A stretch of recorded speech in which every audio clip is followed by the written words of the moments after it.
Shidon, Tim Pengendali Inflasi Daerah atau TPID Provinsi Aceh, terus berupaya mengendalikan laju inflasi akibat dampak dari kenaikan harga bahan bakar minyak atau BBM subsidi, terutama inflasi pangan. Ada 6 program unggul yang menjadi prioritas TPID Aceh, yaitu menciptakan gerakan komoditi cepat panen atau hortikultura, menjaga pasokan pangan strategis, operasi pasar, subsidi ongkos angkut, perbaikan mekanisme distribusi pangan, dan ciptakan industri pengolahan pangan. Hal itu disampaikan Kanwil Bea Cukai Aceh Safwadi, Kepala Perwakilan Bank Indonesia BI Aceh Akri Sarwani, dan Sekda Aceh selaku Ketua Harian TPID Aceh Bustami Hamzah dalam konferensi pers di Media Center Setda Aceh, Kantor Gubernur Aceh pada Kamis 8 September 2022.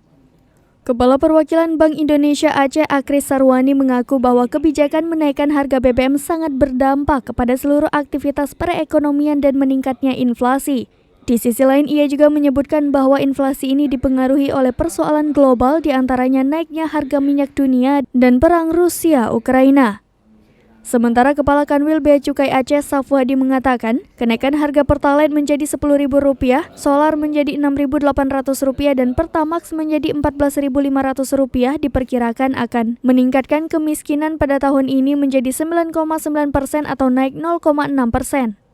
Untuk melindungi masyarakat yang kurang mampu dan rentan akibat dampak kenaikan BBM, Safwadi menyatakan pemerintah memberikan bantuan sosial atau bansos tambahan sebesar Rp24,17 triliun guna menekan kemiskinan. Dengan pemberian bantalan BLT dan BSU, kemiskinan dapat diturunkan menjadi 9,0% pada tahun 2022.